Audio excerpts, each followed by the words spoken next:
Wang is the chief economist at Hang Seng Bank China. She says the large number of these so-called lighthouse factories that China has shows the country's competitiveness in the field of manufacturing.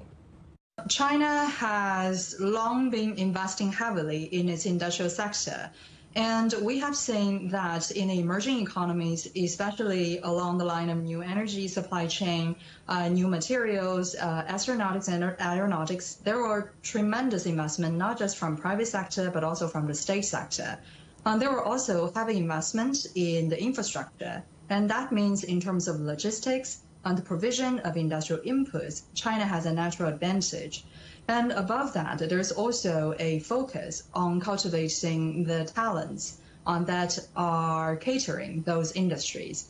And it has been a long time before China can really gain enough advantage to build up its domestic advantage. So now we have seen this really dramatic change in its landscape of the supply chain.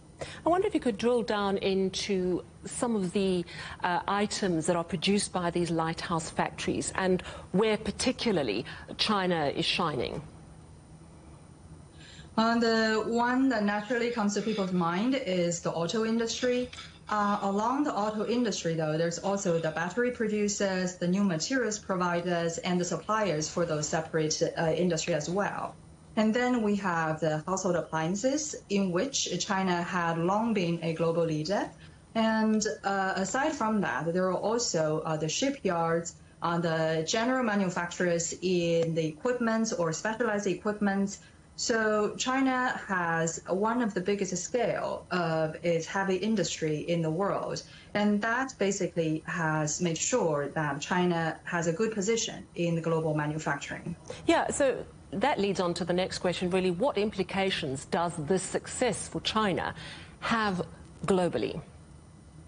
There are mixed signals at this point because, of course, we can see the advantage of China being able to produce at such a scale for so many different industries at higher quality.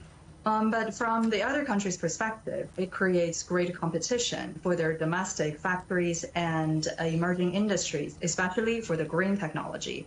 So for China, it wants to maintain its global dominance in a way by being even better prepared in its efficiency, in the coherence in the whole supply chain, but also it needs to think about what kind of market it needs to explore besides the mainland market.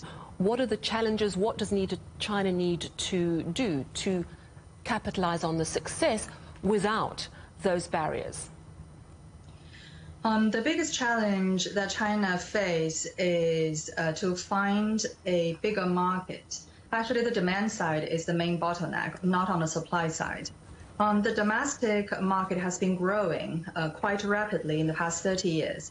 But now, the fastest growing market are actually in Europe and the US, which China both have some of the trade issues going on. And to move things forward, of course, there will be more diplomacy with the Belt and Road countries. But also, when it comes to the European market, there needs to be a different practice. Maybe China can still enjoy the cost advantage and also better productivity in many of the green products. But eventually, it has to be a coordinated effort to make sure that China's economy and the domestic industries are growing without jeopardizing the European counterparts too much.